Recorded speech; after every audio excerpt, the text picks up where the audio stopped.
আসসালামু আলাইকুম। এটিএন বাংলা সংবাদে ঢাকা স্টুডিও থেকে স্বাগত জানাচ্ছি আমি ফারজানা খান এবং কুমিল্লা অস্থায়ী স্টুডিও থেকে আমি এস এম বাবু। প্রথমেই রয়েছে ইউসিবি সংবাদ শিরোনাম। কুমিল্লা সিটি কর্পোরেশনের প্রথম মেয়র হলেন বিএনপির দলত্যাগী নেতা মনিরুল হক সাক্কু।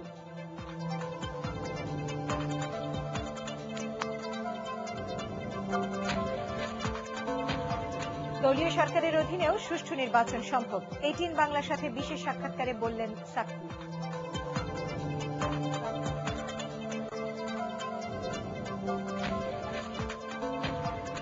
সংঘাতের রাজনীতি পরিহার করে দেশ ও জনগণের স্বার্থে ঐক্যবদ্ধভাবে কাজ করুন, জাতির উদ্দেশ্যে দেয়া ভাষণে বিরোধী দলের প্রতি প্রধানমন্ত্রী।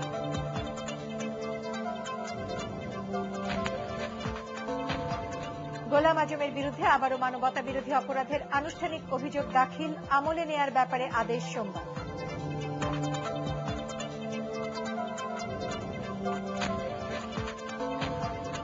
এবং চলে গেলেন স্বাধীনতা উত্তর দেশীয় শিল্প বাণিজ্যের অগ্রপথিক স্যামসন এইচ চৌধুরী, সিঙ্গাপুর থেকে মরদেহ দেশে আসবে কাল।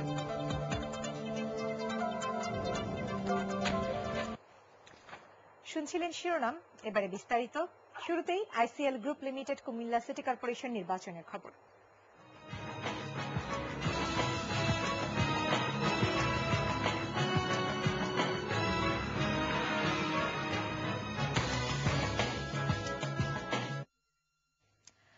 দর্শক, আমরা ইতিমধ্যে জেনেছি কুমিল্লা সিটি কর্পোরেশন নির্বাচনের 65টি কেন্দ্রের সবকটির ফলাফলে বিএনপির দলত্যাগী প্রার্থী মনিরুল হক সাক্কু 65,577 ভোট পেয়ে মেয়র নির্বাচিত হয়েছেন। দর্শক, কুমিল্লার অস্থায়ী স্টুডিওতে রয়েছেন আমাদের বিশেষ প্রতিনিধি এস এম বাবু। আমরা এখন চলে যাচ্ছি তার কাছে। বাবু, কুমিল্লা সিটি কর্পোরেশন নির্বাচনের ফলাফল আমরা জেনেছি, তো এই বিষয়ে আপনার কাছে আরো বিস্তারিত কি খবর আছে? আপনি তো জানেন যে বিজয়ের খবর যখন আপনি জেনে গেছেন, মূল ফলাফল, তারপরের কি অবস্থা হয়? তারপরে হয় উৎসব, উচ্ছ্বাস, আনন্দ। তবে নির্বাচনের যেই আচরণবিধি রয়েছে নির্বাচন কমিশনের, সেটা অনুসারে আনুষ্ঠানিক কোনো মিছিল শোভাযাত্রা করা যায় না নির্বাচনের পরবর্তী 24 ঘন্টা। সেই অনুসারে এখানে আনুষ্ঠানিক তেমন কোনো মিছিল শোভাযাত্রা হয়নি। কিন্তু আপনি 7টার সময় সহকর্মী জয় মামুনের সঙ্গে যখন আপনি ছিলেন, সংবাদ পরিবেশন করছিলেন, তখন জেনেছেন যে সাক্কু সাহেব এখানে এসেছেন। তারপর যখন আনুষ্ঠানিক ঘোষণা হলো, তারপর সাক্কু সাহেব যখন এই কেন্দ্র আমরা যেখানে দাঁড়িয়ে রয়েছি এই টাউন হল থেকে বেরিয়ে যান, তারপর থেকে কি উচ্ছ্বাস সেটি নিশ্চয়ই আপনি ছবিতে দেখতে পাচ্ছেন, মানুষের উচ্ছ্বাস। এবং এই টাউন হলের সামনের যে রাস্তা জুড়ে পুরো শহরের মানুষের কিছু অংশ এখানে যে জড়ো হয়েছিল, তারাই চরম উচ্ছ্বাস প্রকাশ করে তাদের বিজয়ী এবং কুমিল্লা সিটি কর্পোরেশনের প্রথমবারের মতো নির্বাচিত মেয়রকে নিয়ে। এবং তার যে প্রতীক ছিল হাঁস মার্কা, আপনি হয়তো জীবন্ত হাঁসও দেখতে পাচ্ছেন, জীবন্ত হাঁস বা প্রতীকী হাঁস, সেগুলো নিয়েও এখানে মিছিল করা হয়েছে। এবং একটি জিপের খোলা অংশ থেকে বের হয়ে সাক্কু সাহেব সেই তার সমর্থক কর্মীদের প্রতি জানাচ্ছিল, তাদের সেই উচ্ছ্বাসের সঙ্গে সংগতি প্রকাশ করছিল। এবং এটি চলেছে অনেকক্ষণ, কিছুক্ষণ আগে আমি যেখানে দাঁড়িয়ে রয়েছি, কিছুক্ষণ আগেও এখানে প্রচন্ড শব্দ ছিল, মিছিলের মাইকের শব্দ ছিল। সেটি এখন শহরের বিভিন্ন এলাকায় হয়তো পৌঁছে গেছে। কিন্তু এই উচ্ছ্বসিত মানুষ এখন তাদের উৎসব আনন্দ করছে, যদিও কোনো আনুষ্ঠানিক বিজয় উল্লাস নেই। এই মোটামুটি বিজয়ের চিত্র রয়েছে। আমি আপনাকে একটু জানিয়ে রাখি যে 7টার সময় যে সংবাদে মনিরুল হক সাক্কু সাহেব এসেছিলেন, তখন আমরা কেন্দ্র থেকে প্রাপ্ত ফলাফল অনুসারে আমরা জেনেছিলাম যে মনিরুল হক সাক্কু তখন বিজয়ী হয়েছিলেন। কিন্তু আনুষ্ঠানিক যেই ঘোষণা, সেটি আপনি 9টার সময় জেনেছেন যে ঘোষণা হয়েছে। তার পর প্রেক্ষিতে আগে পরে যাই বলেন যে 7টার সময় সাক্কু সাহেব আমাদের এখানে এক প্রতিক্রিয়া জানিয়ে গেছেন। আমরা সেই বিজয়ী কুমিল্লার প্রথম মেয়রের প্রতিক্রিয়াটি আরেকবার দেখে নিতে চাই।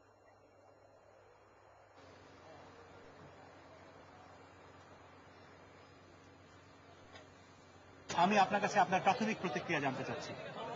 সিটি কর্পোরেশনের যে যারা ভোটার বা নাগরিক, আমার প্রথম এই সিটি কর্পোরেশনের মেয়র নির্বাচন করছে, তারা যে আমার আস্থা রাখছে আমার কথায়, বিগত দিনে আমার কাজের, আর আমি যে এইবার নির্বাচন সমাজে আমি বিভিন্ন জনে বলছেন কি করবো, তারা যে আমার আস্থা রাখছে আমি চিরঋণী তাদের কাছে। আজকের নির্বাচন নিয়ে আপনার কি বক্তব্য? আজকের নির্বাচন আমি দুর্বল করবো, মিথ্যা বলার কোনো পরিবেশ নাই। জনগণ উৎফুল্লভাবে কেন্দ্রে আছে, ভোট দিছে এবং নির্বাচন কমিশন এটা সুন্দরভাবে পরিচালনা করছে। এই জন্য নির্বাচন আচ্ছা, কমিশন আমি আরেকটি ধন্যবাদ। প্রশ্ন আপনাকে করতে চাই, সেটা হচ্ছে ইলেকট্রনিক ভোটিং মেশিন নিয়ে অনেক বিতর্ক ছিল। আপনার দল, আপনি দল থেকে যদিও পদত্যাগ করেছেন পরে, জি। কিন্তু আপনার দল বাংলাদেশ জাতীয়তাবাদী দল বিএনপি এই ইলেকট্রনিক ভোটিং মেশিন পদ্ধতির খুবই বিপক্ষে অবস্থান নিয়েছিল, কিন্তু তা সত্ত্বেও আপনি কুমিল্লার মানুষের প্রতি আস্থা রেখে, নির্বাচন কমিশনের প্রতি আস্থা রেখে নির্বাচনে অংশ নিয়েছেন। ইভিএম সম্পর্কে আপনার ধারণা কি?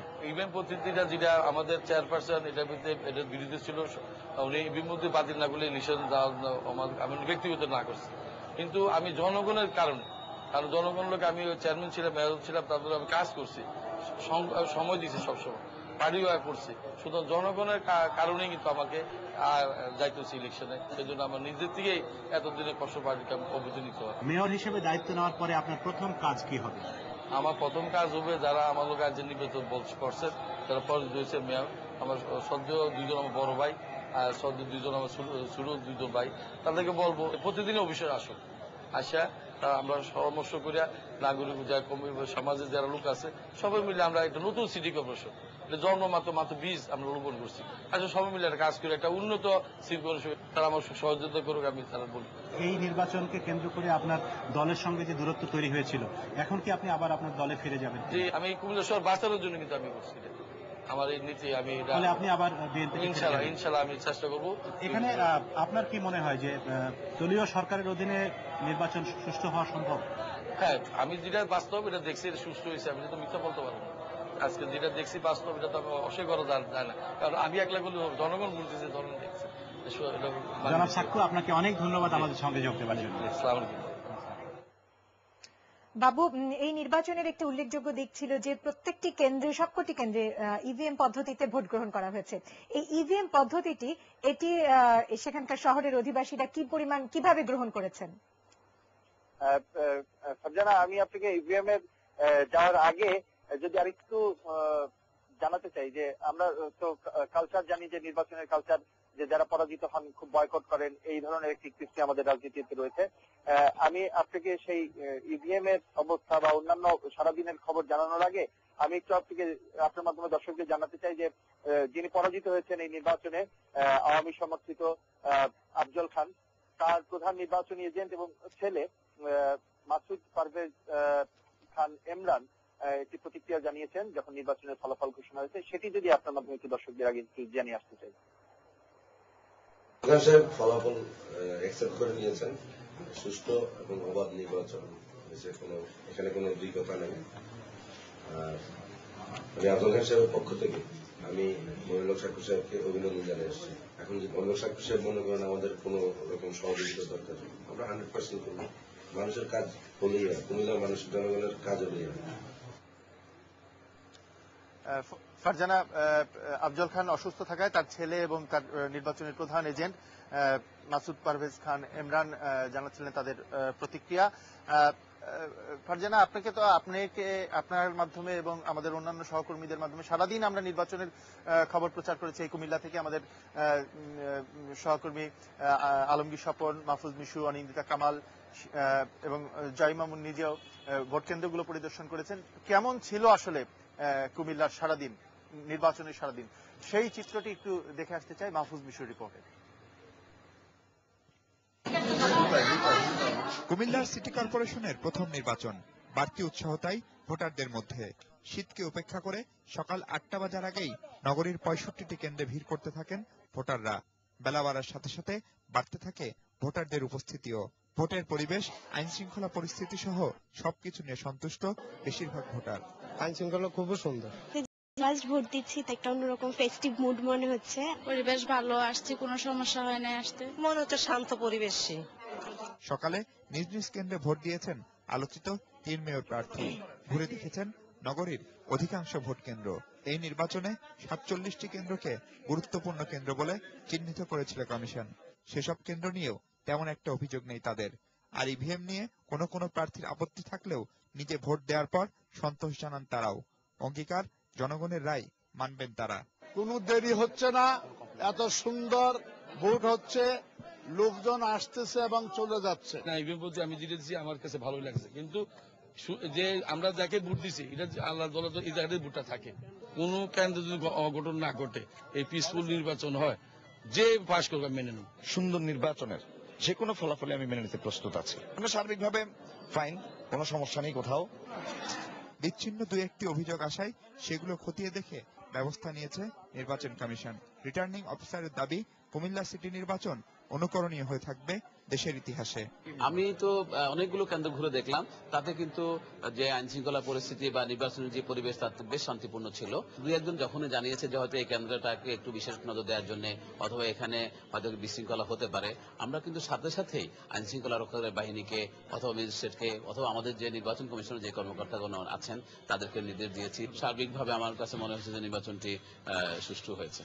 এই নির্বাচনে প্রার্থীরা সহনশীলতার পরিচয় দিয়েছেন জানিয়ে কমিশনের দাবি, তাদের ঝুড়িতে যোগ হলো আরো একটি সফল নির্বাচন। বলা যেতে পারে বর্তমান নির্বাচন কমিশনের আওতায় সবশেষ বড় নির্বাচন কুমিল্লার সিটি কর্পোরেশন নির্বাচন। নতুন প্রক্রিয়া ও পদ্ধতিতে হওয়ায় এই নির্বাচন নিয়ে আগ্রহ ছিল সবার। নির্বাচন পর্যবেক্ষকরা বলছেন মানুষের সেই আগ্রহ অনেকটাই মেটাতে পেরেছে বর্তমান কমিশন। আর এই নির্বাচনকে মডেল ধরে আগামী দিনের অনেক নির্বাচনেই সমাধানের পথ খোঁজা যেতে পারে বলেও মন্তব্য তাদের। মাহফুজ মিশু, এটিএন বাংলা, কুমিল্লা। ফারজানা, আপনি দেখলেন মাহফুজ মিশুর রিপোর্টে সারাদিন কেমন ছিল কুমিল্লা এবং নির্বাচনের পরিবেশ। আপনি ইভিএম এর কথা জানতে চাচ্ছিলেন। ইভিএম এর নিয়েও একটি রিপোর্ট যদি আমরা দেখে নেই অনিন্দিতা কামালের রিপোর্টে, তাহলে বোধহয় বিস্তারিত জানা যাবে। আমরা চলে যাচ্ছি অনিন্দিতা কামালের রিপোর্টে। হাসান মাসুদ, পেশায় হোমিওপ্যাথির চিকিৎসক। 70 অতিক্রম করা এই কালের সাক্ষী জীবনে অনেক নির্বাচনেই ভোট দিয়েছেন, তবে তা ব্যালট পেপারে সিল মেরে। কখনো ভাবেননি প্রযুক্তির এই বিপ্লব তিনিও দেখে যাবেন। এটা খুব তাড়াতাড়ি দেওয়া যায়, আর আমার মনে হয় সঠিকভাবে এটা জাল করা যায় না। জাল ভোটে ব্যালট পেপারের মাধ্যমে জাল ভোট হয়ে যায়, এটা তো এটা হয় না আর কি। এটা আমার মতে স্বচ্ছতা আর কি। হাসান মাসুদের মতো অভিজ্ঞতা কুমিল্লার সব ভোটারদেরই। খুব ভালো লাগলো। এই একটা দেখেছি লাল বাতি জ্বলে উঠলো, উনি বলছে যে আমাদের আপনার ভোট কমপ্লিট। ভোটাররা বলছেন সম্পূর্ণ অপরিচিত বিষয় হলেও বেশি বেশি প্রচারণার কারণে পদ্ধতিটি বুঝতে তাদের মোটেও অসুবিধা হয়নি। আমরা টিভিতে দেখছি কিভাবে ভোট দিতে হয়, না কঠিন মনে হচ্ছে না, তবে পদ্ধতি ভালো এবং মনে হচ্ছে যে ভালো হবে আর কি। সিস্টেমটা আধুনিক এবং যুগোপযোগী এবং আমার মনে হয় এটা ঠিকই আছে। নির্বাচনের কর্মকর্তারা জানিয়েছেন ইভিএম এর কারণেই ভোট গ্রহণ অন্যান্য বারের তুলনায় অত্যন্ত দ্রুততম সময়ে শেষ হয়েছে। ইতিহাস আর ঐতিহ্যের নগরী কুমিল্লা গড়ল আরেকটি ইতিহাস। কোনো পূর্ব অভিজ্ঞতা ছাড়াই নগরবাসী ভোট দিল ইভিএম পদ্ধতিতে। বাংলাদেশের রাজনীতির যে বিষয়টিকে ঘিরে ক্রমশ উত্তপ্ত হয়ে উঠছে, কুমিল্লাবাসী তাকে কোনো বিতর্কিতই হতে দিলেন না। এখন ভবিষ্যতে রাজনীতি কি হয় সেটাই দেখার বিষয়। অনিন্দিতা কামাল, এটিএন বাংলা, কুমিল্লা। ফারজানা, আপনি নিশ্চয়ই দেখলেন মিশু এবং অনিন্দিতার রিপোর্টে। নিশ্চয়ই আপনার পুরো পরিষ্কার হয়ে গেছে এবং আপনি 7টা থেকে যেহেতু নিউজে আছেন, আমি ফারজানা আপনার মাধ্যমে দর্শকদের এক নজরে যদি আমি ফলাফলটা একটু জানিয়ে দিতে চাই। মনিরুল ইসলাম সাক্ষ্য পেয়েছেন 65,577 ভোট এবং আফজল খান, যিনি আনারস প্রতীক নিয়ে প্রতিদ্বন্দ্বিতা করেছিলেন, তিনি পেয়েছেন 36,471। মোট পার্থক্য 29,106। এই পার্থক্যের ব্যবধানে মনিরুল হক সাক্ষ্য বেসরকারিভাবে নির্বাচিত হন। আমি আরো 2-1 প্রার্থীর যদি অল্প একটু জানি, যেমন নুরুর রহমান তামিম ছাত্র লীগের প্রতিনিধিত্ব করেন এবং সরকার দলীয় প্রার্থী, একজন সমর্থক বা কর্মী, তিনি 8,514 ভোট পেয়েছেন। একই দলের কর্মী আনিসুর রহমান মিঠু পেয়েছেন 3,994 ভোট। জাতীয় পার্টির পক্ষ থেকে একমাত্র প্রার্থী ছিলেন তিনি এআর আহমেদ সেলিম, উনি পেয়েছেন 7,962 ভোট। চঞ্চল কুমার ঘোষ 890 ভোট। নির্বাচন কমিশনের এখনকার তথ্য মতে আমরা যতটুকু খবর পেয়েছি তাতে প্রায় 74% ভোট পড়েছে এই নির্বাচনে। এই নির্বাচনের সার্বিক পরিস্থিতি তো আপনি জানেন, 65টি ভোট কেন্দ্রে সারাদিন ইভিএম এর মাধ্যমে ভোট গ্রহণ শেষ হয় এবং এর ফলে যেটি হয়েছে, ফারজানা আপনার সাথে যদি একটু শেয়ার করতে চাই, সেটি হচ্ছে যে আপনিও নিশ্চয়ই অনেক নির্বাচন দেখেছেন, নির্বাচনে সংবাদ পরিবেশন করেছেন, আমরা অনেক নির্বাচনের পর্যবেক্ষণ করেছি এবং সংবাদ পরিবেশন করেছি, কিন্তু এই ইভিএম এর কারণেই হয়তো আজকে এমনটা হলো যে আজকে 10টা মানে 9টার মধ্যেই ফলাফল আনুষ্ঠানিক হয়ে গেছে এবং আমরা মোটামুটি অনেকটাই ভারমুক্ত। যারা নির্বাচনের দায়িত্বে পালন করেছেন সারাদিন থেকে, তারাও দায়িত্ব শেষ করতে পেরেছেন নির্ধারিত সময়ের মধ্যে। সেই জন্য এখন এই অবস্থায় যেহেতু আর কোনো আপডেট হবার সম্ভাবনা নেই, তাই এই কুমিল্লার অস্থায়ী কেন্দ্র থেকে, অস্থায়ী স্টুডিও থেকে আমি বিদায় জানাচ্ছি। ফারজানা, ধন্যবাদ বাবু। এবারে অন্যান্য সংবাদ। সংঘাতের রাজনীতি পরিহার করে দেশ ও জনগণের স্বার্থে ঐক্যবদ্ধভাবে কাজ করার জন্য বিরোধী দলের প্রতি অনুরোধ জানিয়েছেন প্রধানমন্ত্রী শেখ হাসিনা। সরকারের 3 বছর পূর্তি উপলক্ষে জাতির উদ্দেশ্যে দেয়া বেতার ও টেলিভিশন ভাষণে প্রধানমন্ত্রী এই অনুরোধ জানান। মানবতা বিরোধী রাজাকার আলবদরদের রক্ষার জন্য বিরোধী দল জ্বালাও পোড়াও করছে এই অভিযোগ করে প্রধানমন্ত্রী বলেন, যত বাধাই আসুক যুদ্ধাপরাধীদের বিচারও কেউ বন্ধ করতে পারবে না। 3 বছর আগে সরকার গঠনের সময় আন্তর্জাতিক অর্থনীতির চরম সংকট, বিশ্বমন্দা, সারা বিশ্বে খাদ্যপণ্যের মূল্য বৃদ্ধির কথা উল্লেখ করে প্রধানমন্ত্রী বলেন, এইসব চ্যালেঞ্জ তার সরকার সাহস, সততা ও আন্তরিকতার সাথে মোকাবিলা করছে। ভাষণে প্রধানমন্ত্রী বিরোধী দলের সংসদ বর্জনের সমালোচনা করেন, পাশাপাশি রাষ্ট্রপতির উদ্যোগে শুরু হওয়া সংলাপের প্রশংসা করেন। উল্লেখ করেন গত 3 বছরে বিভিন্ন মন্ত্রণালয়ে সরকারের গুরুত্বপূর্ণ কাজের। আমাদের দল ও আদর্শ ভিন্ন মত হতে পারে, কিন্তু দেশ ও মানুষের স্বার্থকে সকল দলমতের ঊর্ধ্বে স্থান দিতে হবে। কিন্তু দুঃখের সাথে বলতে হচ্ছে, দেশ পরিচালনায় গত 3 বছরে আমরা বিরোধী দলের কোনো ধরনের সহায়তা পাইনি, বরং তারা সরকারের বিরোধিতা করতে গিয়ে অনেক সময় দেশ ও জনগণের স্বার্থের বিরুদ্ধে অবস্থান নিয়েছে। তরুণ প্রজন্মের ভোটাররা যুদ্ধাপরাধীদের বিচারের পক্ষে গণরায় দিয়েছে। আমরা যখন মানবতা বিরোধী এবং যুদ্ধাপরাধের দায়ে অভিযুক্তদের বিচার কাজ শুরু করেছি, তখন বিরোধী দলীয় নেত্রী যুদ্ধাপরাধীদের রক্ষার চেষ্টা করছেন। জ্বালাও পোড়াও, হরতাল ও মানুষ হত্যার মাধ্যমে দেশকে অস্থিতিশীল করার ষড়যন্ত্র করছেন। তার প্রতি আমার অনুরোধ, জ্বালাও পোড়াও করে এই মানবতা বিরোধী রাজাকার আলবদরদের রক্ষার চেষ্টা করবেন না। আমি দ্ব্যর্থহীন কণ্ঠে বলতে চাই, যত বাধাই আসুক না কেন বাংলার মাটিতে এদের বিচার আমরা করবই। বিরোধী দলের প্রতি আমার অনুরোধ, সংঘাতের রাজনীতির পথ পরিহার করুন। আসুন দেশ ও জনগণের স্বার্থে ঐক্যবদ্ধভাবে কাজ করি। আমি বিশ্বাস করি, যে জাতি রক্ত দিয়ে স্বাধীনতা আনতে পারে সেই জাতির উন্নয়ন কেউ রুখতে পারবে না। জামায়াতের সাবেক আমির গোলাম আজমের বিরুদ্ধে মানবতা বিরোধী অপরাধের আবারও আনুষ্ঠানিক অভিযোগ দাখিল করেছে প্রসিকিউশন। হত্যাসহ 62টি সুনির্দিষ্ট অভিযোগ ট্রাইব্যুনালে জমা দেন চিফ প্রসিকিউটর গোলাম আরিফ টিপু। আগামী সোমবার অভিযোগ আমলে নেয়ার ব্যাপারে আদেশের দিন ঠিক করেছেন ট্রাইব্যুনাল। মাহমুদুর রহমানের রিপোর্ট। মানবতা বিরোধী অপরাধে জড়িত থাকা অধ্যাপক গোলাম আজমের বিরুদ্ধে বৃহস্পতিবার ট্রাইব্যুনালে আনুষ্ঠানিক অভিযোগ দাখিল করেন চিফ প্রসিকিউটর গোলাম আরিফ টিপু। 7টি ক্যাটাগরিতে ভাগ করে 62টি সুনির্দিষ্ট অভিযোগ আনা হয় জামাতের সাবেক আমিরের বিরুদ্ধে। মুক্তিযুদ্ধের সময় পাক হানাদার বাহিনীর সাথে সম্পৃক্ততা, চক্রান্ত, পরিকল্পনা, উস্কানি, ব্যক্তিগতভাবে একজনকে হত্যা ও নির্যাতনের অভিযোগ আনা হয়েছে অধ্যাপক গোলাম আজমের বিরুদ্ধে। এর আগে গত 12 ডিসেম্বর প্রসিকিউশন গোলাম আজমের বিরুদ্ধে আনুষ্ঠানিক অভিযোগ আদালতে দাখিল করেছিল। 26 ডিসেম্বর ওই অভিযোগ সুবিন্যস্ত ও শ্রেণীবদ্ধ না হয় তা ফেরত দেয় আদালত। একই সাথে সুবিন্যস্তভাবে পুনরায় অভিযোগ দাখিলের নির্দেশ দেন। চিফ প্রসিকিউটর গোলাম আরিফ টিপু সাংবাদিকদের জানান, আদালতের নির্দেশ অনুযায়ী তারা অভিযোগগুলো সুবিন্যস্ত করে দাখিল করেছেন।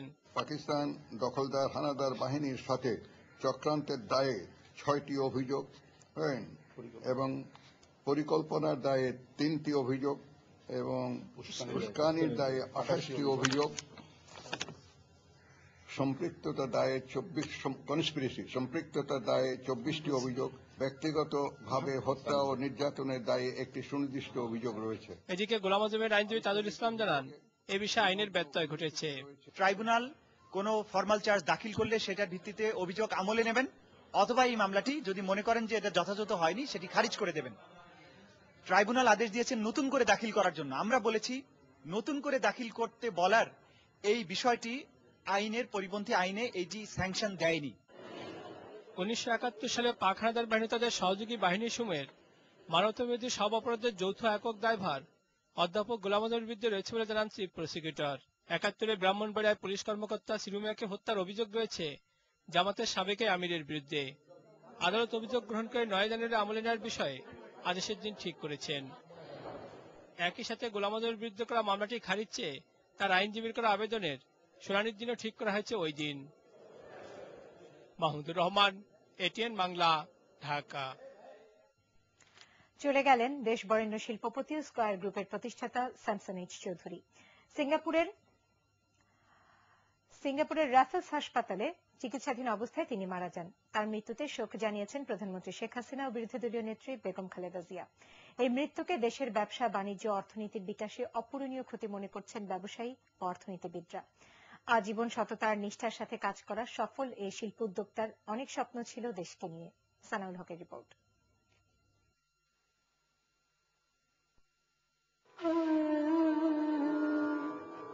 স্যামসন এইচ চৌধুরী বাংলাদেশের ব্যবসা বাণিজ্যে এক কিংবদন্তি নাম। ১৯২৬ সালে জন্ম নেওয়া এই কৃতি মানুষটির শৈশব কেটেছে পাবনার আতাইকুলায়। ছোটবেলার স্বপ্ন ছিল বাবার মতো ডাক্তার হওয়া, পরের ইচ্ছা পুলিশ। জীবনের প্রথম ভাগে ডাক বিভাগে চাকরি করেছেন, পরে সব ছেড়ে প্রথমে শুরু করেন ঔষধের দোকান, তারপর বাসায় সিরাপ তৈরির কারখানা। আর ১৯৫৮ সালে ৩ বন্ধু নিয়ে গড়ে তোলেন ফার্মাসিউটিক্যালস কোম্পানি স্কয়ার। সেই স্কয়ারই এখন দেশের অন্যতম বড় ব্যবসা প্রতিষ্ঠান। তার এই সাফল্য এখনো অনুপ্রেরণা ও গর্ব হয়ে আছে বাংলাদেশে। শিল্প উদ্যোক্তা শ্রেণীর ব্যক্তি খাতে তিনি একটি অনন্য উদাহরণ হয়ে থাকবেন এবং তার মাপের শিল্প উদ্যোক্তা তৈরি হতে সময় লাগবে, কিন্তু বাংলাদেশের অর্থনৈতিক উন্নয়নের জন্য এমন শিল্প উদ্যোক্তাই কিন্তু আমাদের অনেক প্রয়োজন। তো আমাদের জন্য ব্যবসায়ীদের শুধু অনুপ্রেরণার উৎসই নয়, একটা অহংকারও। কারণ উনি নিজের কত ত্যাগ, সততা এবং কর্তব্যনিষ্ঠা থাকলে একটা ফার্মাসির থেকে আজকে এখানে আসতে পারেন। ঔষধ প্রসাধন, টেক্সটাইল, তথ্য প্রযুক্তি, কনজিউমার পণ্য ও স্বাস্থ্য সেবায় স্যামসন চৌধুরীর স্কয়ার এখন বাংলাদেশের অন্যতম বড় গ্রুপ। প্রায় ৪৫,০০০ লোকের কর্মসংস্থান করতে পেরেছি, এটি আমার কাছে আমি গর্বিত। আমাদের কর্মচারীদের নিয়ে, আমাদের সন্তানদের নিয়ে আমি নিজের করে সকলকে দেখেছি আমার সন্তানের মতন সৎভাবে এগিয়ে যাওয়া। একটু সময় লাগে, কিন্তু আমি কোনো সময় খুব দ্রুত চাইনি। দেশটাকে আমি উন্নতশীল বলিষ্ঠ দেশ দেখতে চাই। ৮৬ বছরের জীবনে অনেক পুরস্কার ও স্বীকৃতি পেয়েছেন স্যামসন চৌধুরী। তবে নিজের সাফল্যে তৃপ্তি থাকলেও দেশকে উন্নতির শিখরে দেখে যাওয়ার যে স্বপ্ন তিনি লালন করেছেন তা দেখে যেতে পারলেন না এই কৃতি উদ্যোক্তা। সানাউল হক, এটিএন বাংলা, ঢাকা। দেখছেন এটিএন বাংলা সংবাদ। উন্নয়নের ধারা অব্যাহত থাকলে আগামী ২ বছরে নির্বাচনী ইশতেহারের বেশিরভাগই পূরণ করা সম্ভব হবে বলে জানিয়েছেন প্রধানমন্ত্রী শেখ হাসিনা। সকালে গণভবনে রাঙ্গামাটি জেলা আওয়ামী লীগের তৃণমূল নেতৃবৃন্দের সাথে মতবিনিময়কালে তিনি এ মন্তব্য করেন। সেই সাথে দেশে সুস্থ গণতান্ত্রিক ধারা অব্যাহত থাকুক, যারা চায় না তাদের বিরুদ্ধে দেশবাসীকে সচেতন থাকার আহ্বান জানান প্রধানমন্ত্রী। বিস্তারিত জানাচ্ছেন মনিউর রহমান। যদি 2001-এ বিএনপির ক্ষমতার প্রথম 3 বছর তুলনা করে আর আওয়ামী লীগের প্রথম 3 বছর তুলনা করে, তাহলে স্পষ্ট সামনে এসে যাবে যে তখন কি অবস্থাটা ছিল আর এখন কিভাবে অগ্রগতি হয়েছে। দুপুরে পার্বত্য চট্টগ্রামের রাঙ্গামাটি জেলার নেতাকর্মীদের সাথে বৈঠক করেন প্রধানমন্ত্রী শেখ হাসিনা। সভায় সাংগঠনিক কাঠামো নিয়ে আলোচনার পাশাপাশি উঠে আসে পার্বত্য শান্তি চুক্তির বিষয়টি। বিএনপি জামাত জোট সরকারের দুঃশাসনের কথা স্মরণ করে স্বাধীনতা ও মানবতা বিরোধীরা আর যাতে ক্ষমতায় আসতে না পারে সে বিষয়ে সতর্ক থাকতে দলীয় নেতাকর্মীদের আহ্বান জানান তিনি। বিএনপির খাসলাত কিন্তু বদলায় নাই। তারা যে আবার সেই হত্যা, খুন, বোমাবাজিতে বিশ্বাস করে, এটা তো গত 18 তারিখ আপনারা দেখেছেন যে কিভাবে একটা মানুষকে বোমা দিয়ে মেরে ফেললো, বাসের মধ্যে আগুন দিয়ে পুড়িয়ে মানুষ হত্যা করলো। ফজরে আল্লাহ রসুলের নাম নিয়ে মানুষ বের হয় মসজিদ থেকে ভালো কাজ করতে, আর বিএনপি জামাত ফজর ওয়াক্তে নামে মানুষ হত্যা করতে। তিনি বলেন, মানি লন্ডারিং ইস্যুকে বিরোধী দল রাজনৈতিক প্রতিহিংসা হিসেবে প্রমাণিত করতে চাইলেও এ বিষয়ে দেশের এবং সরকারের কোনো সম্পৃক্ততা নেই। তো যারা এতিমের টাকা খাবে তারা দেশকে কি দেবে, দেশের মানুষকে কি দিতে পারবে? তারা তো দিতে পারবে না, তারা খালি খাইতে পারবে আর নিতেই পারবে। নির্বাচন মানেই হচ্ছে 10টা হুন্ডা 20টা গুন্ডা, নির্বাচন ঠান্ডা। ভোট চুরি, ভোট ডাকাতি, সিল মারা, বাক্স ভরা, বাক্স নিয়ে টানাটানি, অবাধে কালো টাকা ছড়ানো, সেখান থেকে আমরা ফিরিয়ে নিয়ে এসে এই যে আমরা আজকে নিয়ে এসে আমাদের সরকার আমলে যতগুলি নির্বাচন হয়েছে প্রত্যেকটা নির্বাচনই শান্তিপূর্ণ, অবাধ, নিরপেক্ষ হয়েছে এবং মানুষ স্বতঃস্ফূর্তভাবে ভোট দিতে গেছে, লাইন দিয়ে ভোট দিয়েছে। মতবিনিময়কালে নেতাকর্মীদের উদ্দেশ্যে তিনি আরো বলেন, জনগণের সেবা করতেই মহাজোট সরকার ক্ষমতায় এসেছে এবং সেই লক্ষ্য নিয়েই সবাইকে কাজ করে যেতে হবে। মনিউর রহমান, এটিএন বাংলা, ঢাকা। ব্রিটিশ পার্লামেন্টের হাউস অব কমন্সের ডেপুটি স্পিকার নাইজেল ইভান্স বিরোধী দলীয় নেতা খালেদা জিয়ার সাথে সাক্ষাৎ করেছেন। রাতে বিএনপি চেয়ারপারসনের গুলশানের কার্যালয়ে সাক্ষাতের পর সংবাদ সম্মেলনে নাইজেল ইভান্স বলেন, বিরোধী দলীয় নেতার সাথে বাংলাদেশের ব্রিটিশ উন্নয়ন সহযোগিতা বাড়ানো সহ বিভিন্ন বিষয়ে আলোচনা হয়েছে। তিনি জানান, বাংলাদেশে ব্রিটিশ উন্নয়ন সহযোগিতা বাড়াতে আন্তর্জাতিক উন্নয়ন বিষয়ক ব্রিটিশ মন্ত্রী আগামী 2 সপ্তাহের মধ্যে বাংলাদেশ সফর করবেন। আর বিএনপির ভাইস চেয়ারম্যান শামসুর মুবিন জানান, সংসদীয় গণতন্ত্র, ব্যবসা বাণিজ্য সহ সব বিষয়ে আলোচনা হয়েছে। ব্রিটিশ পার্লামেন্টের ডেপুটি স্পিকার সেদেশের কনজারভেটিভ পার্টির 5 সদস্যের একটি সংসদীয় প্রতিনিধি দলের নেতৃত্ব দেন।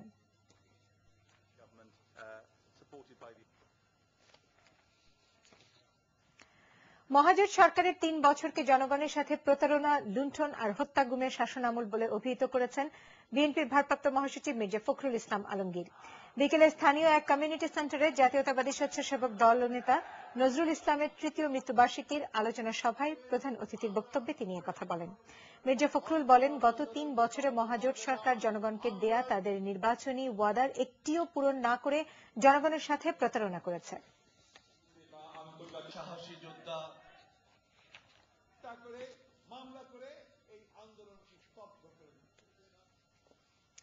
পুলিশ পরিদর্শক ও উপপরিদর্শকদের পদমর্যাদা আপগ্রেড হওয়ায় পুলিশ সদস্যদের মধ্যে কর্মস্পৃহা ও দায়িত্বশীলতা বাড়ার পাশাপাশি সেবার মানও বৃদ্ধি পাবে বলে মনে করেন স্বরাষ্ট্রমন্ত্রী অ্যাডভোকেট সাহারা খাতুন। তিনি জানান, পুলিশ প্রধানের পদমর্যাদা 2 তারকা থেকে 3 তারকায় উন্নীত করার চিন্তাভাবনাও করছে সরকার।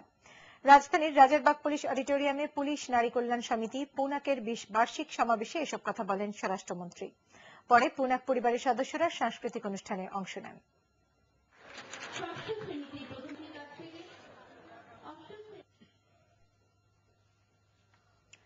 মানিকগঞ্জে জীবন সংগ্রামী নারীদের উদ্যোগ দেখে মুগ্ধ হলেন মার্কিন নেত্রী ও কূটনীতিকরা। সংগ্রামী মানুষের জীবনচিত্র অবাক করেছে তাদের। সফররত মার্কিন কংগ্রেস ওমেন বেটি ম্যাককালাম এবং প্রেসিডেন্ট বারাক ওবামার বিশেষ দূত মেলান বেরবিয়ার দিনভর গ্রাম ঘুরে দেখেন, কিছু গ্রাম কথা বলেন কর্মজীবী নারীদের সাথে। আরো জানাচ্ছেন কেরামতুল্লাহ বিপ্লব। ক্যামেরায় ছিলেন আজিজুল হাকিম পলাশ। সিংগাইরের জয়মণ্ডপ এলাকায় মার্কিন প্রতিনিধি দলকে বরণের বিশেষ এই আয়োজন করে গ্রামীণ ব্যাংকের স্থানীয় সদস্যরা। মূলত তাদের কর্মসূচি আর কাজ দেখতেই ভোরবেলা ঢাকা থেকে সেখানে হাজির হন মার্কিন কর্মকর্তারা। গ্রামীণ ব্যাংক কিভাবে টাকা দিচ্ছে গ্রামের মেয়েদের, কিভাবেই বা তারা আদায় করছে সেই টাকা, হাতে কলমে তার ব্যাখ্যাও দেখতে চান সফরকারীরা। মার্কিন কংগ্রেসের প্রভাবশালী নেত্রী বেটি ম্যাককালামকেও প্রশ্ন করেন সিংগাইরের এই সংগ্রামী নারীরা। এইখানের আইনশৃঙ্খলা পরিস্থিতি অত্যন্ত ভালো অন্যান্য এলাকার চেয়ে, কারণ এই এলাকার অনেক লোকজন বিভিন্ন বেসরকারি এনজিও সাহায্য সহযোগিতায় তারা বিদেশ থাকে এবং বিদেশ থেকে তারা প্রচুর টাকা পয়সা পাঠায়। ছেলে গরু ব্যবসা করে, আমি মুদি দোকান করি। গ্রামীণ ব্যাংক থেকে নোবেল বিজয়ী ডক্টর ইউনুসকে সরিয়ে দেয় বিশ্বজুড়ে এই প্রতিষ্ঠান নিয়েও আলোচনা হয়েছে বলে জানান মার্কিন কর্মকর্তারা। Many officials in our government have said we hope that Grameen will continue to flourish in every way possible. It is the position of the United States that Grameen continue as an effective institution bringing hope to millions. তবে 83 লাখ সদস্যের এই প্রতিষ্ঠান আগের মতোই গতি নিয়ে চলছে বলে জানান গ্রামীণ ব্যাংকের শীর্ষ কর্মকর্তারা। যে ইনস্টিটিউশনটা তিনি বিল্ড আপ করে গেছেন, এটা যে প্রক্রিয়া এবং পদ্ধতিতে পরিচালিত হওয়ার কথা, সেই প্রক্রিয়া এবং পদ্ধতির ভিতরে কোনো বিঘ্ন সৃষ্টি হয় নাই। গ্রামে আসা মার্কিন প্রতিনিধি দলের জন্য গ্রাম্য মেলা ছাড়াও গান বাজনার মজার আসর ছিল সিংগাইরের এই গ্রামে। পৃথিবীর নানা দেশে বাংলাদেশের এ ধরনের নারীর ক্ষমতায়ন আর ক্ষুদ্র ঋণ প্রকল্প মডেল হতে চলেছে। আর সেই প্রকল্পের মডেলকেই এখন সামনে রেখে পৃথিবীর নানা দেশ থেকে এসে এরকমের কূটনীতিক আর দূতরা বলছেন বিশ্বব্যাপী এই দৃষ্টান্ত বাংলাদেশ একটি আলো ছড়ানোর মতোই কাজ করেছে। কেরামতুল্লাহ বিপ্লব, এটিএন বাংলা, আজিমপুর, জয়মণ্ডপ, সিংগাই, মানিকগঞ্জ। এবারে আফতাব গ্রুপ অর্থ সংবাদ।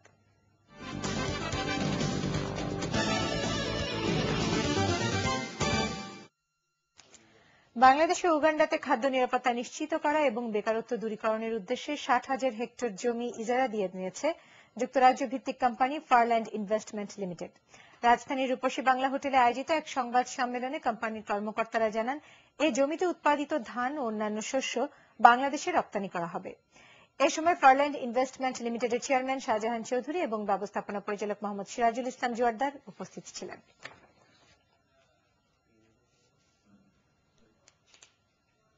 এবারে আন্তর্জাতিক সংবাদ।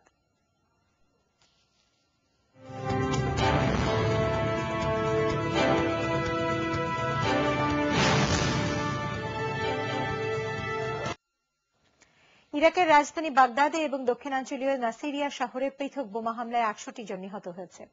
নাসিরিয়া শহরে শিয়া তীর্থযাত্রীদের লক্ষ্য করে আত্মঘাতী বোমা হামলায় 44 জন নিহত হয়। এর আগে বাগদাদের শিয়া অধ্যুষিত এলাকায় এক বোমা বিস্ফোরণে নিহত হয় 24 জন। ইরাকের স্বরাষ্ট্র মন্ত্রণালয় এ বিস্ফোরণ ও প্রাণহানির কথা স্বীকার করেছে। ডিসেম্বরে ইরাক থেকে মার্কিন সেনা প্রত্যাহারের পর দেশটিতে গোষ্ঠীগত দাঙ্গা এবং সহিংসতা নতুন করে বেড়েছে। জাতীয় প্রেস ক্লাবে বাংলাদেশ জামায়াতে ইসলামী সমাবেশ থেকে 9 জনকে আটক করেছে পুলিশ। আটককৃতরা পুলিশের উপর হামলা ও গাড়ি পোড়ানো সহ বিভিন্ন মামলার আসামি বলে পুলিশ জানিয়েছে। দেশ পরিচালনায় ব্যর্থতা ও সরকারের দুঃশাসনের বিরুদ্ধে প্রতিবাদ জানাতে এই সমাবেশের আয়োজন করে মহানগর জামাত। সমাবেশ শুরু হওয়ার আগেই প্রেস ক্লাব এলাকায় নিরাপত্তা জোরদার করে পুলিশ। সমাবেশে যোগ দেওয়ার আগে পুলিশ 7 জনকে আটক করে। সমাবেশ শেষে বের হওয়ার সময় আটক করা হয় আরো 2 জনকে।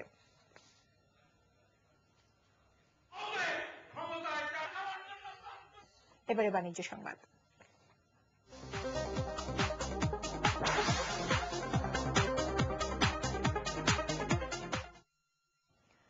কফি ব্র্যান্ড নেসক্যাফে আয়োজিত musical competition Nescafe get set রকের গ্রুমিং ক্যাম্প শুরু হয়েছে।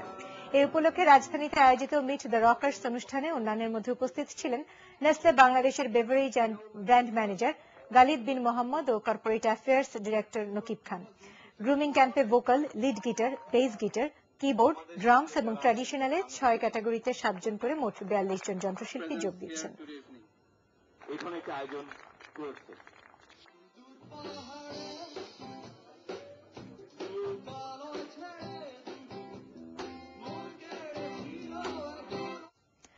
উত্তরা ব্যাংকের গাজীপুরের জয়দেবপুর শাখার নতুন কার্যালয় উদ্বোধন করা হয়েছে।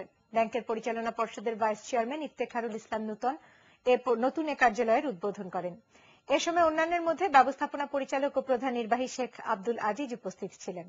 পরে ব্যাংকের ঊর্ধ্বতন নির্বাহী সহ স্থানীয় গণ্যমান্য ব্যক্তিদের উপস্থিতিতে এক মিলাদ মাহফিল অনুষ্ঠিত হয়।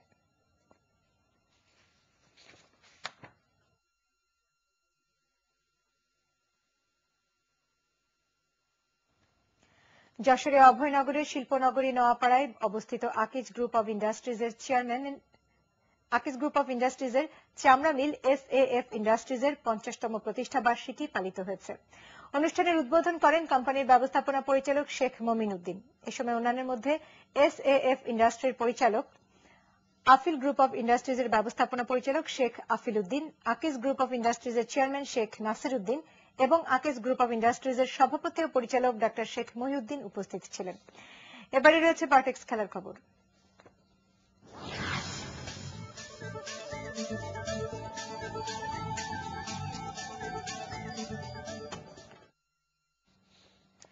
ভারতীয় তারকারাও খেলবেন বাংলাদেশ প্রিমিয়ার লিগ BPL এ। তবে এবার জাতীয় ও ঘরোয়া ক্রিকেটে ব্যস্ত সূচি থাকায় ক্রিকেটারদের সংখ্যা বেশি হবে না বলে ধারণা দেন BPL আয়োজক প্রতিষ্ঠান গেমস অন স্পোর্টস ম্যানেজমেন্টের প্রধান কর্মকর্তা অঞ্জন গাঙ্গুলি। BPL এর 6টি বিভাগীয় দলের নিলাম অনুষ্ঠিত হবে আগামী 10 জানুয়ারি। আর 19 জানুয়ারি হবে BPL এর প্লেয়ার্স নিলাম, যেখানে অংশ নেবে 80 জন বিদেশি ও 80 জন দেশি ক্রিকেটার। প্রতিটি দল দেশি ও বিদেশি সমান সংখ্যক মিলিয়ে 18 জন ক্রিকেটার কিনতে পারবে। তবে দলগুলো ম্যাচে বিদেশি খেলোয়াড় খেলানোর সুযোগ পাবে সর্বোচ্চ 5 জন। এটিএন বাংলা ও এটিএন নিউজের চেয়ারম্যান ডক্টর মাহফুজুর রহমানের মরহুম পিতা মতিয়ার রহমানের স্মরণে বগুড়ার ধুনটে গোল্ড কাপ ফুটবল প্রতিযোগিতার উদ্বোধন করা হয়েছে। কালেরপাড়া উচ্চ বিদ্যালয় মাঠে ডক্টর মাহফুজুর রহমানের বড় ভাই মাসুদুর রহমান মন্টু প্রতিযোগিতার উদ্বোধন করেন। এ সময় অন্যান্যের মধ্যে তার পরিবারের সদস্য সেলিনা মাহমুদ শেলি, প্রকৌশলী রফিকুর রহমান, মর্তুজা রহমান মনি ও বিএনপির কেন্দ্রীয় নির্বাহী কমিটির সদস্য মাহবুবুর রহমান হারেজ উপস্থিত ছিলেন। প্রতিযোগিতার উদ্বোধনী খেলায় বগুড়ার কুতুবপুর সূর্যোদয় ক্লাবকে ৪-০ গোলে হারায় সিরাজগঞ্জের রহমতগঞ্জ ইয়াং স্পোর্টিং অ্যাসোসিয়েশন। ইসলামী ব্যাংকের পৃষ্ঠপোষকতায় জাতীয় স্কুল ফুটবল টুর্নামেন্ট ঢাকা মহানগরী অঞ্চলের খেলায় ই গ্রুপ থেকে চ্যাম্পিয়ন হয়েছে খিলগাঁও উচ্চ বিদ্যালয়। নিজেদের মাঠে ই গ্রুপের ফাইনালে অক্সফোর্ড আইডিয়াল স্কুল অ্যান্ড কলেজকে ৬-২ গোলে হারায় তারা। দিনের শুরুতে অক্সফোর্ড আইডিয়াল ২-০ গোলে হায়দার আলী স্কুলকে এবং মুগদাপাড়া কাজী জাফর আহমেদ হাই স্কুলকে ৭-০ গোলে হারিয়ে খিলগাঁও উচ্চ বিদ্যালয় ফাইনালে ওঠে। নিজেদের প্রথম খেলায় খিলগাঁও উচ্চ বিদ্যালয়ের অধিনায়ক জায়দুল টুর্নামেন্টের প্রথম হ্যাটট্রিক করেন। পরে ফাইনালে এক চেটিয়া দাপট দেখে অক্সফোর্ড আইডিয়ালকে হারিয়ে গ্রুপ চ্যাম্পিয়ন হিসেবে পরের রাউন্ডে জায়গা পায় খিলগাঁও উচ্চ বিদ্যালয়।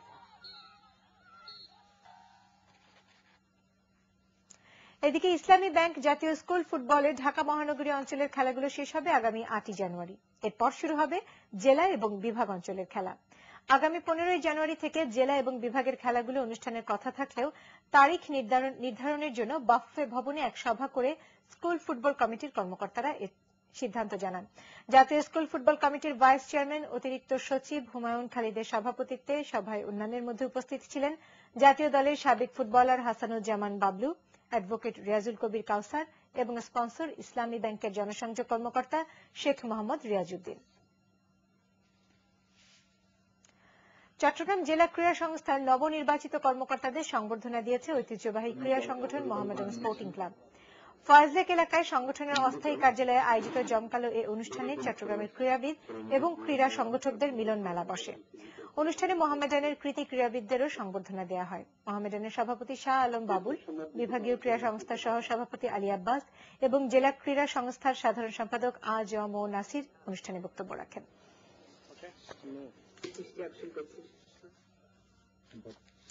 এই ছিল এখনকার মতো সংবাদ। শেষ করার আগে ওসিবি সংবাদ শিরোনাম আরেকবার। কুমিল্লা সিটি কর্পোরেশনের প্রথম মেয়র হলেন বিএনপির দলত্যাগী নেতা মনিরুল হক সাক্কু।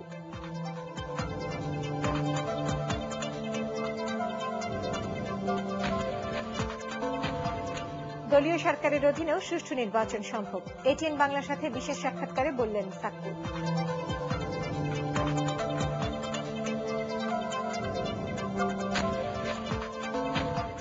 সংঘাতের রাজনীতি পরিহার করে দেশ ও জনগণের স্বার্থে ঐক্যবদ্ধভাবে কাজ করুন, জাতির উদ্দেশ্যে দেয়া ভাষণে বিরোধী দলের প্রতি প্রধানমন্ত্রী।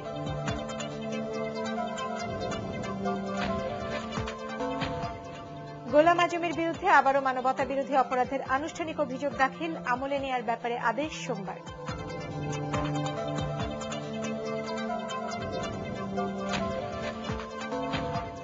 এবং চলে গেলেন স্বাধীনতা উত্তর দেশীয় শিল্প বাণিজ্যের অগ্রপথিক সামসান চৌধুরী। সিঙ্গাপুর থেকে মরদেহ দেশে আসবে কাল।